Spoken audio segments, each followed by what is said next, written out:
Assalamualaikum warahmatullahi wabarakatuh. Saya Meika Asifawati, 10 IPS 2, akan mempresentasikan hasil kerja saya, yaitu tentang meresensi novel yang berjudul Daun yang Jatuh Tidak Pernah Membenci Angin. Seperti ini cover bukunya. Cover depan buku seperti ini, dan cover belakang buku seperti ini. Baiklah, saya akan lanjutkan, yaitu identitas buku.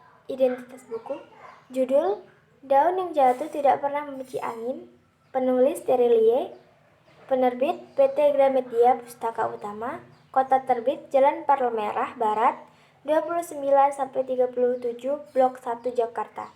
Cetakan Maret 2013, jumlah halaman 139 halaman, harga buku 48.000. Buku keterangan Terelie ini mengisahkan tentang kehidupan seorang anak perempuan dari keluarga kurang mampu yang merasakan rasanya jatuh cinta dengan orang yang umurnya berbeda jauh dengannya. Anak perempuan tersebut bernama Tania. Ia tinggal bersama dengan ibu dan adiknya di sebuah gubuk kardus. Ibunya bekerja sebagai buruh cuci, dan untuk membiayai keluarga Tania dan adiknya pun harus mengorbankan pendidikan mereka dan mengamen di jalanan. Namun beruntung bagi mereka, saat mengamen di jalan, mereka bertemu dengan seorang pria bernama Danar. Om Danar mulai masuk ke dalam kehidupan Tania, mengubah hidup mereka. Om Danar bersedia memberikan modal bagi ibu dari Tania untuk membuat usaha kecil-kecilan. Melalui uluran tangan Om Danar pun, Tania dan adiknya mampu melanjutkan pendidikannya. Om Danar yang hidup seorang diri mulai mengenal arti keluarga saat menemukan keluarga kecil tersebut. Bagi Tania, Om Danar adalah malaikat bagi keluarganya. Namun seiring berjalannya waktu, mulai tumbuhlah benih-benih cinta di antara keduanya. Tania merasa perasaan ini tidaklah pantas untuk ia kemukakan kepada Om Danar, sehingga ia tidak mengatakan kepada Om Danar. Tidak lama, ibu Tania mengalami sakit keras dan pada akhirnya harus meninggal. Momen ini merupakan pukulan berat bagi Tania, namun ia tetap tegar dan melanjutkan perjuangan hidupnya.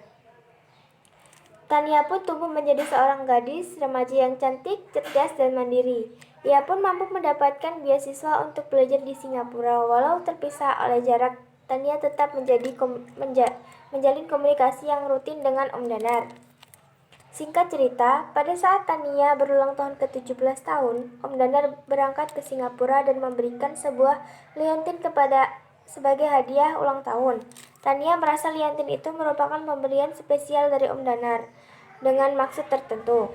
Namun, tidak berselang lama, Tania dikejutkan dengan rencana pernikahan antara Om Danar dengan kekasihnya yang bernama Ratna. Ia merasa sangat kecewa dan memutuskan untuk tidak pulang ke Indonesia saat Om Danar melangsungkan pernikahan dengan Tante Ratna. Melangsungkan pernikahannya dengan Tante Ratna, Tania juga merasa kecewa dengan adiknya yang tidak memberitahukan tanda-tanda bahwa Om Danar akan segera menikah. Semenjak Om Danar menikah, Tania memutuskan segala komunikasi dengannya. Hingga pada suatu hari, Tante Ratna menghubungi Tania via email dan menjelaskan betapa tidak bahagianya pernikahan mereka. Tante Ratna menyebut bahwa ada sosok yang tidak hilang dari hati Om Danar. Setelah mendengar hal tersebut, Tania pun memberanikan diri untuk menyatakan perasaannya kepada Om Danar.